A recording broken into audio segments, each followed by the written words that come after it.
그게 좀 시간이 좀 남고 그럴 때가 있잖아. 그럼 그때 이제 구독 정도 좀 잠깐 눌러도 괜찮지 않을까? 구독 좀 해주세요. 네, 좀 도와주세요. 사회문화 6 한번 해볼게요. 사회문화 6이 자산유동화인데 요게 좀 어렵다고 지금 요청하신 분들이 좀 많네요. 근데 사실은 조금 몇 가지 개념은 이해하기 어려운 되게 약간 전문적인 용어가 등장하기는 해요. 이 제시문에.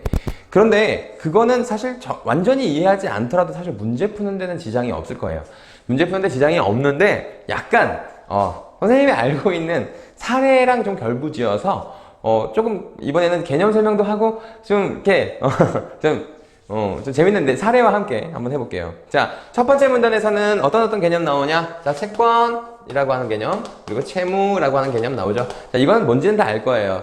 자, 이 채권 채무라고 하는 건 약간 흐름을 좀 설명할게요. 이 단어를 몰라서 설명하는 건 아니고 흐름을 설명할게요. 자, 만약에 A라는 사람이 있는데 그리고 은행이 있어요. 자, 은행이 있어. 은행한테 돈을 빌리면 어떻게 하는 거냐면 은행은 이 사람한테 돈을 주죠. 그러면 이 사람이 이렇게 뭘 주는 줄 알아요? A가 은행한테 채권을 주는 거예요. 돈을 받고 채권을 주는 거죠. 그러니까 은행은 채권을 갖고 있게 되고 A는 돈을 받게 되는 거고, 자, 이렇게 교환하는 거예요. 그렇죠? 예, 교환하는 건데, 그러면, 자, 이 사람은 채권자가 되는 것이고, 자, 이 사람은 채무자가 되는 것이죠. 돈 빌린 사람을 채무자라고 하잖아요. 그죠? 자, 요 흐름을 하나 좀 이해해 볼게요. 자, 그 다음에 우리가 유동성이라는 개념이 나와요. 자, 유동성. 자, 유동성이라고 하는 개념은 현금화하기 쉬운 정도라고 하는데, 우리 그냥 시장에서는 유동성이 부족하다라는 말은 그냥 현금이 부족하다 이런 말로 좀 많이 얘기를 합니다. 근데 이 유동성이 부족한 건 사실 굉장히 큰 문제를 발생시키기도 해요. 자, 한번 유동성이라고 하는 것이 조금 이따가 이제 신용경색과 관련해 가지고 한번 얘기를 해볼게요. 자, 유동성이라고 하는 게 부족하게 되면, 자, 유동성이 현금이라고 했어요. 현금이 부족하게 되면 우리가 자산 유동화를 통해서 증권을 발행하고 그걸로 현금을 만든다. 자, 사실 전체적으로 이 과정을 설명하는 제시문인 거예요. 그렇죠? 자, 그럼 유동성을 만들어가는 과정인 거지. 그치? 자, 우리가 평상시에는 어떤 식으로 거래가 이루어지는지 한번 살펴볼게요. 만약에 A라고 하는 회사가 있어요. 저기 A, 이거 나라고 할게. 그냥 이걸 A를 나로 고치자. 자, 평상시에 이렇게 발생을 해요. A라는 사람이 최종 생산자야. 그러면 A라는 사람이 B라는 회사로부터 B라는 회사로부터 원자재, 그러니까 재료를 구입해. 그래서 이게 지금 여기다가 재료를 구입해요. 얘는 재료 회사야. 재료 회사가 돼요. 그쵸? 자, 그러면 이 재료 회사는 이 재료를 만들기 위해서 또 C라는 회사, 얘는 또 이게 원자재나 재료나 같은 건데 또 이렇게 얘기해 봅시다. 이렇게. 그래서 그러니까 이 사람이 C라는 사람이 B한테 물건을 팔고, 그러면 B는 또 A라는 사람한테 팔고, 얘는 또 만들어서 이제 소비자한테 팔고, 약간 이런 회사라고 생각해 볼게요. 자, 그러면 B랑 C가 거래를 할 때 현금을 그대로 거래하는 게 아니에요. 자, B가 C한테 살 때 야 물건 내놔 해서 물건 갔어요. 그러면 돈을 바로 지급하는 게 아니라 여기서 은행에서 발행한 어음을 C에게 줍니다. 어음이라고 하는 건 내가 며칠까지 돈을 줄게, 예를 들면 다음 달 10일까지 줄게 라고 하는 약속 증명서 같은 거야. 약속 증명서를 C에게 주는 거야. 그럼 C는 지금 현금은 못 받았죠. 지금은 못 받은 거야. 근데 다음 달 10일에 은행에 찾아가서 어음을 제시하면서 돈 내놓으세요 라고 하면 은행에서 이 돈을 주는 거거든요. 그러면 B는 그 사이에 다음 달 10일까지 여기다가 돈을 지급해야 돼요. 은행에다가 지급해야 돼요. 그러면 은행이 C에게 다시 주는 구조, 이렇게 되는 거죠. 자, 그러면 B라고 하는 회사는 그래서 어음을 발행했다가 나중에 현금으로 채워놓으면 C한테 전달되는 이런 구조예요. 여기서도 마찬가지입니다. 여기서도 은행을 거치게 되고요. 자, 이 사람이 원자재를 이렇게 넘기면, 재료를 넘기면 A가 이렇게 어음을 은행에서 타서 어음을 발행합니다. 오케이? 그래서 B에게 어음을 주는 거예요. 이건 A 발행 어음이겠지? 자, 그러면 날짜가 되면 그 다음 달 한 15일 정도라고 하면 15일까지 얘가 돈을 주면 이 은행이 B한테 돈을 이렇게 지급해주는. 그러니까 B는 A가 발행한 어음을 은행에 가져가서 돈 내놓으세요. 그럼 돈 받고 이렇게 가는 거라고. 자, 그런데 어떤 문제가 생겼느냐? A라는 회사가 돈이 없는 거야. 현금이 없어, 지금. 근데 지금 10일이라고 할게. 10일이 돼가지고 빨리 은행에다가 이 어음을 맡기 위해서, 그러니까 B에게 지급할 대금이지, 이걸 지급하기 위해서 얼른 돈을 만들어줘야 돼. 현금을 만들어서 은행에다 넣어야 돼. 근데 얘가 현금이 없는 거야. 오케이? 그래서 얘한테 날짜까지 돈을 지급하지 못하면 A는 부도나는 거예요. 어음을 못 막는 게 부도예요. 아시겠어요? 자, 그래서 A가 그렇게 부도나는 겁니다. 그러면 여기 은행에서 돈 못 받았으니까 얘한테 어음을 가져가봤자 지급이 안 되겠죠. 그쵸? 그럼 이 어음이 휴지 조각이 됐죠. 그러면 B는 어떻게? B는 C에게 빨리 이 어음 날짜 될 때까지 돈 지급해야 되잖아. 근데 A한테 받아서 주려고 그러는데 지금 돈 없지. 돈이 없잖아. 그치? B 지금 A한테 돈 못 받아서 돈 없잖아. 그치? 그러면 B가 얼른 급하게 급전을 구해야 되는 거야. 급전을 구할 때 두 가지 방법이 있어. 첫 번째 방법은 뭐냐면 회사채를 발행하는 거야. 회사채라고 하는 건 회사의 이름으로 채권을 발행해. 그래서 아까 이것처럼 채권을 이렇게 발행을 해서 사람들이 이제 채권을 막 사잖아? 그럼 채권을 사면 여기다 돈을 이렇게 집어넣게 되겠지, 그치? 그래서 이 회사채를 통해서 현금을 조달하는 방법이 있을 수가 있어. 또 다른 방법은 이거 지금 돈을 꾸는 거잖아, 일반인들한테. 일반인 회사채라는 걸 발행하고 돈을 이렇게 현금을 받는 방법이잖아. 이렇게 받는 방법이 있고, 두 번째 방법은 뭐냐면 주식을 발행하는 방법이 있다고. 주식을 발행해. 그래서 자기 회사에 대한 자본금을 일부를 주식으로 바꿔서 사람들한테 주식으로 팔아. 그러면 사람들이 이 회사의 지분을 산다 해가지고 돈을 집어넣는 거야. 그러면 현금이 일단 들어왔잖아. 그걸로 여기다가 은행에다가 어음을 막으면 C에게 지급이 가능해지는 거지. 그렇지? 자, 그런데 봐봐. 유동성이 부족해지는 일이 생겨. 약간 우리 IMF 때처럼 여러 가지 메커니즘에 의해서 현금이 시장에 돌지 않아. 게다가 사람들이 그러니까 돈이 없는 거, 그러니까 시중에 돌아다니는 돈이 없는 걸 우리가 뭐라고 그러냐면 신용경색이라고 하거든. 여기 신용경색이라는 말이 나오죠. 자, 그래서 신용이 경색됐다는 건 뭐냐면 사람들이 미래를 대비해서 조금 더 안정한 자산에다가 투자를 하거나 아니면 부동산 같은데 아니면 자기가 그 돈을 그냥 품고 있는 거야. 그래서 시중에 돌아다니는 돈이 없는 경우를 신용경색이라고 하거든. 신용경색이 되면 이 회사채를 발행해도 사람들이 이걸 안 사고 주식을 발행해도 주식을 안 사는 거야. 이 안 사게 되면 어떻게 될까? 이 B라고 하는 회사가 현금을 못 구하게 되지. 그치? 현금을 못 구하면 은행에다가 이 어음 날짜에 또 대금을 지급하지 못하게 되지. 그러면 아까 A 부도 났었잖아. 그치? 그러면 B도 또 부도가 나는 거야. 어음을 못 막으니까. 그러면 C는 B한테 돈을 받아서 또 딴 데다가 어음을 내야 될 텐데, 그럼 이게 우리가 말하는 줄도산이야. 줄도산이 난다는 게 이거야. 어음을 계속 못 막는 거야. 한 군데에서 사건이 터져버리면 계속 대금 지급이 안 되는 거지. 그러니까 이걸 막기 위해선 뭐냐면 아까 이 회사채를 발행하거나 주식을 발행하는 경우는 시장을 타잖아. 신용이 경색되면 돈을 못 받게 되고 막 이런 일이 발생하잖아. 현금이 안 생기고. 그래서 이걸 좀 안정적인 구조를 만들고 싶었던 거야. 그래서 현금을 조금 안정적으로 돌릴 수 있는, 회전시킬 수 있는 그런 구조를 만들기 위해서 만든 것이 바로 여기 유동화 전문회사, 그러니까 다른 말로 SPC야. SPC. 자, 그럼 이게 어떤 식으로 되는지 한번 볼게요. 자, 요거는 다 알겠죠? 이거는 이제 돈을 빌리면 내가 돈을 받고 쟤한테 채권을 발행하는 구조, 이렇게 되는 거다라고 했어요. 자, 그러면 여기에 1이라고 해서 2, 3, 4, 5, 6이라는 여러 가지, 이건 사람일 수도 있고 회사일 수도 있고 막 이렇게 해보자. 자, 얘는 되게 신용이 좋은 애야. 얘는 신용이 1등급인 애고, 얘는 신용 2등급인 애고, 3등급, 4등급, 5등급, 6등급인 애라고 치자. 이게 신용 등급을 얘기하는 애야. 이게 회사일 수도 있고 개인일 수도 있다고 생각해도 돼요. 그건 마음대로 해도 돼요. 자, 그런데 이 사람들이 지금 돈을 구하는 방법은 뭐냐면 대부분 다 은행을 거치게 돼 있잖아. 그치? 은행이나 우리가 말하는 금융회사. 그치? 금융회사를 거치게 돼 있지? 자, 그래서 은행이나 보험사나 증권사 같은 애 있어요. 걔네들을 우리가 자산 보유자라고 하는 애들이 있어. 걔네들이 다 금융회사들이야. 이 금융회사들이, 자, 그러면 얘들을 왜 자산 보유자라고 하느냐? 자, 그 얘기를 좀 해볼게. 사실 은행이 자산을 보유하고 있는 건 아니지. 은행은 이게 돈을 이렇게 받고 빌려주고 막 이런 거 하는 데잖아. 그러니까 얘네가 무슨 매출 채권을 갖는다거나 막 이런 거 없어. 자, 그런데 얘네들이 돈을 얘들한테 받기 위해서는 자산을 여기다가 이렇게 맡기겠지. 자, 얘들이 이렇게 여기다가 자산을 이쪽 방향으로 보내게 되는 거야. 오케이? 자산 보유자가 이 자산을, 얘네들의 자산을 이렇게 보내잖아, 자산 보유자한테. 그러니까 얘를 자산 보유자로 부르는데 이 자산 보유자는 자기 자산을 갖고 있는 건 아니야. 오케이? 자, 그러면 얘가 이 자산을 맡겼으면 이 자산을 담보로 해서 애들한테 돈을 지급하거나 할 일이 생길 때 돈을 지급할 수 있게 되겠지, 그렇지? 자, 그런데 이 자산 보유자가, 얘네들이 갑자기 신용이 경색되는 일이 발생해서 돈들이 드르륵 필요하다는 거야. 돈이 되게 많이 필요하다는 거야. 그래서 얘한테도 줘야 되고 얘한테도 줘야 되고 돈을 되게 많이 줘야 돼. 자, 그런데 얘는 지금 자산만 가지고 있지 현금을 갖고 있는 게 아니지, 이 자산 보유자는. 그러면 이 자산을 현금화할 수 있어야 된단 말이야.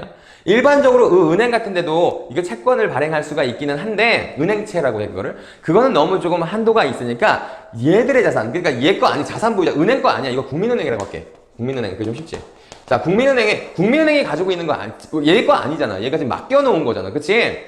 이 국민은행이 그러면 이것을 유동화해서 얘들한테 돈을 줄 수 있는 방법을 구상하는 건데, 그때 뭐냐면 이 자산보유자, 이 국민은행이 SPC라고 하는 걸 만드는 거야. SPC는 아마도 스페셜 퍼포스 컴퍼니 약간 이런 느낌일 거야. 이게 특별 목적 법인? 약간 이런 느낌이야. SPC가 아까 얘기했던 뭐냐면 자산 유동화 전문 회사. 그치? 얘네가 유동화 전문 회사야. 유동화 전문 회사인데, 유동화 전문 회사는 그러면 유동화 전문 회사를 때로 만들었으니까 이제 회사도 이 사무실도 있고 거기 이제 일하는 사람도 있고 이럴 것 같잖아. No, 그렇게 만드는 게 아니고 이 국민은행이 페이퍼 컴퍼니를 만드는 거야. 페이퍼 법인을 만드는 거야. 페이퍼 법인을. 법인이라고 하는 건 뭐냐면 사실 사람은 아닌데 법적으로 사람으로 인정받은 걸 우리가 법인이라고 하는데, 그러면 얘는 어떤 자산을 소유할 수 있게 되거든. 소유할 수 있게 되는데 어쨌든 이게 권리 관계를 만들 수가 있어. 뭐 소유하거나 팔거나 이런 것들을 할 수 있는 얘를 만들어서 이 자산을 욜로 양도해. 오케이? 자, 그러면 이걸 SPC라는 이 유동화 전문 회사를 만들어서 얘네가 이 자산을 일로 양도를 하면, 이 유동화 전문 회사는 무슨 일을 하냐면, 아까 얘네들 지금 이 자산들 갖고 있잖아. 자산을 묶음으로 만들어. 예를 들면 135 묶음을 만들고 246 묶음을 만들고, 혹은 12 묶고 34 묶고 56 묶고, 아니면 16 묶고 25 묶고 34 묶고 막 이런 식으로 막 묶어. 그래서 여러 가지 조합의 묶음을 만들어. 조합의 묶음을 만든 다음에 이걸 누구한테 보내느냐? 주관사라는 곳으로 보내. 주관사라고 하는 건 너희가 알고 있는 증권회사인데, 이 증권회사가 그럼 얘네들을 어떻게 받아서 이거를 판매하는 거야. 사람들한테 막 팔아. 팔아는 뭐야? 이거 팔았으니까 어떻게 돈이 들어오겠지, 그치? 자, 이 돈이 들어오는 걸 다시 SPC로 넘기고, SPC는 다시 자산보유자에 넘기고, 그러면 얘가 지금 자산이 쌓였지. 현금이 쌓였지? 이 현금 쌓인 걸로 얘네들한테 지급하는 거야. 돈을 빌려줄 수 있게 되는 거지. 오케이? 자, 쉽게 말하면 이게 돈을 빌려줄 수 있게 되는 건데, 자, 요런 식의 과정을 거치는 거야. 그러면 도대체 여기 좀 이해 안 가는 거 있지? 왜 자산 보유자가 직접 주관사한테 이거 유동화 해가지고 이거 자산 금융상품 여러 개 만들어서 지가 직접 주관사한테 팔면 되는데 왜 특별하게 SPC를 만드느냐? SPC를 만드는 이유는 뭐냐면, 자, 얘들은 지금 자산을 맡긴 사람들이잖아. 그치? 자산을 맡기고 얘네가 이제 돈을 이렇게 지급받았을 거 아니야. 그러면 얘네가 여기다가 이자를 계속 지급을 해야 되거든? 그러면 이자를 여기다 얘가 지금 돈 빌렸으니까, 그치? 자, 이자를 계속 이렇게 지급을 계속 해야 돼. 지급을 계속 하게 되면 얘가 이걸 받아서, 여기 지금 여기 이 사간 사람들 있잖아, 이 사람들. 그치? 이 사람들이 실제로 이 자산의 주인들이지, 지금 현재 지금 이 자산들 어디로 넘어가면서 이 사람들한테 다 넘겼잖아, 지금. 쪼개서. 넘겼지? 그러면 이 사람들한테 이자를 지급해야 될 거 아니야, 그치? 이자를 지급해야 되는데, 자, 이런 상황을 생각해봐. 중간에 이 자산 보유자인 금융회사, 금융은행이 망해버렸어. 망해버리면, 자, 얘가 망했으면 얘네는 지금 돈을 어디다 내니? 여기다 내잖아, 그치? 여기다 내는데, 만약에 얘가 부도나가지고 피해를 입은 어쨌든 F라고 하는 사람이 있다고 치자. 어떤 한 사람이라고 칠게. 이 사람이 얘네들한테 지금 얘네를 자산을 처분한 것들의 돈을 얘가 받아야 되는 사람이라고 생각해봐. 그러면 갑자기 여기 들어온 돈을 얘한테 얘네가 이게 다 먹어가겠지, 중간에서. 그치? 그러면 어떻게? 이거 산 사람들이 각각 자산들이 다 부도나버리게 되잖아. 그치? 얘가 지금 중간에서 다 빼가니까, 이 자산 보유자가 중간에 부도가 나면 얘네한테 받은 돈들 얘가 중간에서 다 채가잖아. 그러면 이 사람들 산 사람들 거 다 부도나지, 그치? 그러면 안 될 거 아니야, 그치? 그래서 얘가 자산을 이쪽으로 넘겨버리면 얘랑의 권리 관계에서 얘 소유권이 얘한테 넘긴 거야. 넘기니까 얘가 부도가 나더라도 중간에 있는 얘가 이걸 채가지 못해. 그러니까 얘네들이 얘는 거쳐서 얘한테 넘겨줄 뿐이지 실제로 SPC의 자산을 얘가 뺏어가지 못한다고. 얘네 것만 뺏어갈 수 있지. 오케이? 그래야지 요 투자자들을 보호할 수가 있잖아. 그치? 자, 그래서 SPC라고 하는 회사를 만드는 거야.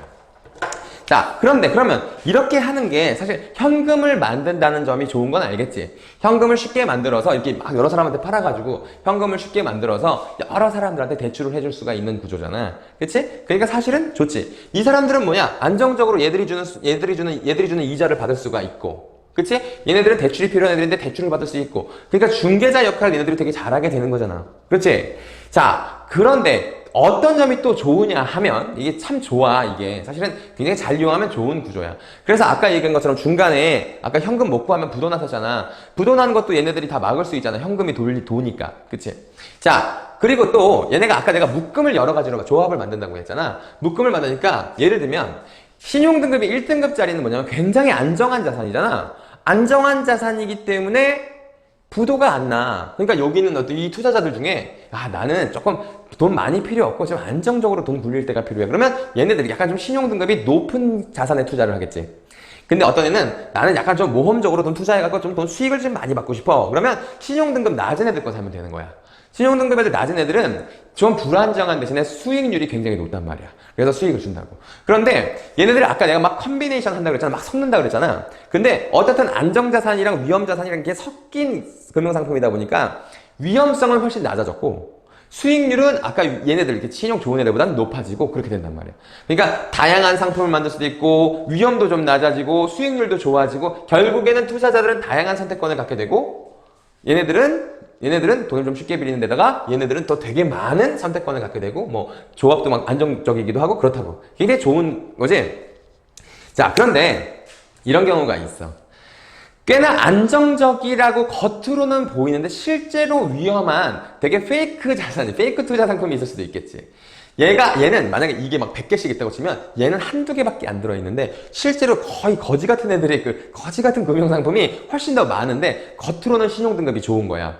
그러면 얘네들이 이 돈을 못 갚는 일이 많아지면 그 상품이 부도나 버리잖아? 그러면 이 부도나면은 여기 있는 투자들한테 굉장히 큰 손해를 입히게 되겠지. 자, 그게 바로 뭐냐면 바로 서브프라임 모기지론이라고 미국의 금융위기가 왔었단 말이야. 2006년인가 2007년인가에. 그 금융위기의 핵심이 이거야. 서브프라임론이라고 하는 게 뭐냐면 여기서 은행에서 돈을 막 빌려준 거야. 여러 사람들한테. 뭐 하라고? 집 사라고. 집 사라고 돈을 막 빌려줬는데 이 사람들이 무슨 거기 사실 외국인 노동자나 괜히 돈 없는 사람들, 일용직 노동자들이나 혹은 거기 나오는 건 스트리퍼가 나오기도 해. 스트리퍼나 이렇게 사실 어떻게 되게 안정적이지 않은 사람들 돈을 막 빌려준 거야. 그래 놓고선 그 상품들이 굉장히 많은 사람들이 돈을 빌렸으니까 그걸 막 묶어. 그래서 겉으로 보기엔 굉장히 안정한 자산처럼 보여. 게다가 주택담보부 채권이기, MBS라고 하거든. 주택담보부 채권이기 때문에 겉으로 보기엔 되게 안정적으로 보이잖아. 그래서 그걸 가지고 사람들한테 이 금융상, 그 MBS라고 하는 상품을 막 팔았단 말이야. 막 팔았는데, 실제로 여기가 만약에 10이라면, 여기는 한 200 정도, 여기까지 오니까 막 파생상품까지 생겨서 한 200 정도에. 그러니까 만약에 저희가 1000억이면 한 20조 정도의 시장이 만들어진 거야. 그런데, 얘네들이 돈을 못 갚기 시작한 거지. 그래서 여기서 무너졌거든? 근데 얘는 그래서 만약에 내가 얼마라고 했니? 얘네가 한 100조 정도라면 100조가 무너졌는데 실제로는 내가 아까 숫자를 몇 알고 있는지 까먹어서 어쨌든 이 훨씬 더 큰 시장이 무너져 버렸어. 얘네들이 망하는 바람에, 얘들이 돈을 못 갚는 바람에. 그래서 미국에 완전히 금융위기가 와가지고 리만 브러더스라고 하는 굉장히 큰 금융사가 망하는 일이 발생해서 그걸 리먼 사태라고 부르기도 하잖아. 그치? 들어봤을 거야. 자, 그런 일이 발생했었거든. 자, 그런데 사실 금융하는 사람들이 바보가 아니잖아. 그치? 바보가 아니기 때문에 실제로 이 위험에 대비를 하기는 하거든. 이 대비를 하는데 이 대비를 어떻게 하느냐? 그래서 내가 이 대비를 하는 걸 한번 좀 얘기를 해볼게. 자, 지금 자산을 이렇게 넘겼어. 그치? 자산을 이렇게 넘기고서 이제 주변사들을 거쳐가지고 사람들한테 막 팔 거 아니야. 그치? 이게 팔았을 때, 자, 예를 들면 위험한 지점이 발생해. 뭐냐면 아까처럼 얘네들이 돈을 못 갚게 되는 경우가 생기잖아? 얘들이 이제 돈을 빌린 사람들이 돈을 못 갚게 되는 경우에 그러면 지금 이 자산, 얘네들이 사실 같은 애들이잖아. 그치? 얘네들 같은 애들이잖아. 이거 페이퍼 컴퍼니니까. 얘네들이 지금 위험하잖아. 얘들이 돈을 못 갚게 되면. 그치? 못 갚게 되면 이게 위험하니까 뭐를 들어두냐면 여기 이름이 뭐라고 불렀죠? 신용부도 스와프라고 하는 걸 체결을 하는 거야. 여기 이거는 C라고 하는 신용부도 스와프 회사가 있다고 쳐보자. 자, 그러면 이 국민은행이었잖아, 아까 그지? 이 국민은행이 C라는 회사한테 신용부도 스와프를 신청을 해. 그러면 얘가 지금 이 국민은행에 뭐를 지급하냐면 CDS라고 하는 증권을 발행해. CDS라는 증권은 뭐냐면 얘네가 다 부도가 나더라도 이 C가 이 국민은행에게 얘네들의 빚을 대신 갚아주는 거야. 무슨 말인지 알겠지? 얘가 대신 갚아주는 거야. 그럼 C는 그럼 뭘 받게 되느냐? 이 국민은행이 얘네가 지금 맡겨놓은 이 자산들 있잖아. 이 자산들의 위험성을 계산을 해. 그래서 만약에 총 100억이라고 하면 100억에 1년에 1% 정도의 약간 위험이 감지됐다. 그러면 1%의 프리미엄을 얘한테 지급하는 거야. 그러니까 100억에 1%니까 1년에 1억 원씩의 프리미엄을 이 C회사에 지급하게 되는 거지. 그래서 만약에 사건이 터지면 얘네가 다 모두 망해버리면 C가 국민은행에 이 쟤네들의 돈을 대신 갚아주는 거야. 알겠어? 자, 그러면 이게 만약에 정상적인 시장이라면 굉장히 좋아. 왜 그런 줄 알아? 은행은 얘들한테 마음껏 돈을 빌려줄 수 있지. 왜냐하면 얘네가 돈을 못 갚더라도 C한테 받을 테니까. 자, 국민은행 입장에선 그렇지? 얘들의 입장에선 돈을 대출 잘 받으니까 좋은 거야. C의 입장에서는 쟤네가 잘 갚아주기만 하면 매년 1억씩의 프리미엄이 생기지. 그러니까 C라는 회사도 사실 괜찮지. 얘네가 위험이 많지 않다면. 자, 그런데 얘가 결국에 못 갚게 될 경우에는 C가 굉장히 큰 돈을 얘한테 갑자기 갚게 되잖아. 그치? 그러면 얘가 굉장히 부실화될 위험성이 있기는 해. 근데 얘네들이 되게 큰 회사들이야. 근데 이 큰 회사, 리먼 브라더스도 사실 이거 한 걸 거야, 아마. 내 선생님 정확하게 몰라. 근데 얘네들이 이런 걸 한 걸 거라고. 이 C라는 회사들이 그래서 이렇게 재보험사라고 하기도 하고 뭐 여러 가지 이름으로 불리는데, 자, 그런데 미국에서는 이거를 어떻게 할 수가 있냐면 자기가 프리미엄을 얘한테 내고 얘네들이 갖고 있는 자산의 일부를 갖는다고 하고 얘한테 프리미엄을 지급하고 나중에 망했을 때 돈만 받는 그런 상품도 만들어. 여러 가지 파생 상품으로. 그래서 옛날에 그 서브프라임 사태가 발생했을 때 이 회사의 일부 요 자산을 사고 여기다가 프리미엄만을 지급하는 거래를 해서 결국에 얘가 망했잖아. 그치? 얘가 망해서 이 프리미엄을 만약에 한 5억 정도 지급했다면 받은 건 100억, 몇십억을 받은 그런 사람들이 있는 거야. 그래서 미국 금융이 망했는데 몇 명의 천재들은 이게 망할 걸 예상해가지고 아주 큰 돈을 벌기도 했지.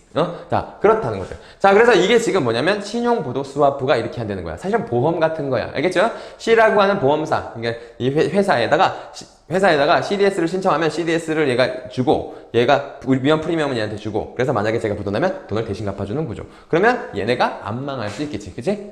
일부 부분을 이렇게 하니까 돈을 대신 받을 수가 있으니까. 자, 맨 마지막 문단은 그런데 2008년 세계금융위기는 보도 상황 예측 실패로 CDS를 발행한 금융기관이 부실화되고 자산유동화 증권에 투자한 펀드나 금융기관이 부실화되면서 실물경제에 큰 영향을 미쳤다. 그래서 이 자산 유동화가 순기능이 있긴 하지만 이렇게 위험함도 있다는 거지. 순기능을 살면서도 안정적인 거래를 위해 자산 유동화에 대한 공시와 집합된 기초자산 모니터링을 강화하는 방향으로 그 규제 체제를 변화시키고 있다. 근데 미국은 아직 정신 못 차리고 이거 훨씬 더 활성화됐다고 하긴 하더라고. 자, 다시 한번 정리해 볼게요. 자, 이게 지금 채권 채무 관계야, 결국에는. 그래서 아까 얘기처럼 돈을 못 갚게 되면은, 그러니까 누군가가 A라는 회사가 돈을 못 갚게 되면 B, C까지 다 문제가 발생하기 때문에 현금을 잘 돌리는 게 중요한데 현금을 잘 돌리기 위해서 이 자산 유동화 증권이라는 걸 만든다. 어떻게? 자, 이거 지금 돈이 필요한 애들이 자기의 자산을 요 자산 보유자에게 넘겨. 그리고선 자기 이제 대출을 받아야 되는 거야. 자, 그때 얘가 어떻게 하냐. 이 자산 보유자는 SPC라고 하는 특수목적 법인을 만들고 이 특수목적 법인이 얘네가 지금 맡긴 자산들을 막 묶어가지고 여러 가지 금융상품을 만들어. 그 다음에 이걸 주관사한테 보내. 그럼 주관사가 막 팔아. 주관사는 보험회사라고 해서 막 팔아. 그럼 현금이 이렇게 들어오고 이렇게 들어오고 이렇게 들어오고 그래서 이 사람한테 대출이 나가게 된다. 오케이? 자, 이런 식으로 되는 구조인데 이 SPC는 왜 만드느냐? 혹시나 얘들이 부실화돼가지고 망하더라도 요게 지금 투자한 사람들 있잖아? 이 사람들은 보호해야 될 거 아니야. 그치? 그래서 이 자산은 꼭 쥐고 있어야 되겠지? 근데 얘가 부도나게 되면 얘한테 권리가 있는 사람들이 이 자산을 다 뺏어가 버리게 되니까. 그럼 문제가 되잖아. 그치? 그러니까 요 자산 유동화하는 요 자산들만 딱 따로 갖고 있는 다른 저금통을 SPC로 만들어 놓고 이렇게 하는 것이다. 그래서 위험을 SPC로 옮겨서 이 자산이 위험하지 않게 지키는 애인 거지, SPC는. 자, 법적으로 그렇잖아. 다른 사람, 다른 법인이니까. 그치? 얘 것만 뺏어갈 수 있고, 얘 것 못 뺏어가니까 그렇게 하는 거다라는 거지. 자, 그런데, 이렇게 하면 사실 되게 윈윈윈이 된다고 하는 거야. 얘들은 대출을 잘 받아도 좋고, 그치? 얘들은 자산 유동화를 쉽게 빨리 시켜가지고, 현금을 훨씬 더 많이 쉽게 받아갈 수 있으니까 좋다. 그리고 또, 여기 이 투자자들의 입장에서는 어떻다? 투자자들의 입장에서는 여러 가지 금융상품을 골라 잡을 수 있으니까 좋은 점이 있다. 자, 그런데 이게 위험해질지 모르기 때문에 어떻게 하냐면, 요 자산 보유자가 여기에 CDS라고 하는 걸 사는 경우가 있다. 그래서 CDS라고 하는 건 결국에 뭐야? 얘네들이 돈을 안 갚아서 부도가 나게 되는 경우에 대신 갚아준 애들인데, 이 자산의 위험에 대한 프리미엄을 계속 이 C에게 지급해야 된다. 그러면 이 C는 위험의 프리미엄을 받아서 좋고 얘는 혹시 모르는 위험에 대비해서 좋고 얘들은 대출을 잘 받아서 좋고 그래서 윈윈윈인데 결국 얘네가 이게 확 무너져 버리게 되면 얘가 굉장히 부실해질 가능성이 있잖아, 그치? 근데 얘네가 굉장히 큰 회사들이거나 우리나라는 아마 한국자산관리공사 뭐 약간 이런 애들이 이거 하고 있을 거야. 그러니까 얘네들이 부실화되면은 약간 국가 경제가 크게 흔들리는 경우도 발생할 수 있다. 그래서 관리를 잘해야 된다. 결국엔 이런 글이었던 거죠. 그쵸? 조금 재밌게 들으셨나요? 아, 재밌게 하려고 했는데 좀 재미가 없었어요. 이게 사실은 빅쇼트라고 하는 영화가 있어요. 빅쇼트라는 영화, 마고 로비도 나옵니다. 라이언 고슬링이랑 마고 로비도 나오고 유명한 배우들 많이 나와요. 빅쇼트라는 영화를 보면 굉장히 재밌어요. 선생님이 근 한 10년에 본 영화 중에 제일 재밌었거든요. 근데 그거 보면은 약간 이거 조금 잘 이해할 수 있을 수도 있어요. 나중에 이게 시험이라고 생각하지 말고 시험 끝나고 나서 재밌으니까 한번 보십시오. 여기까지 하겠습니다.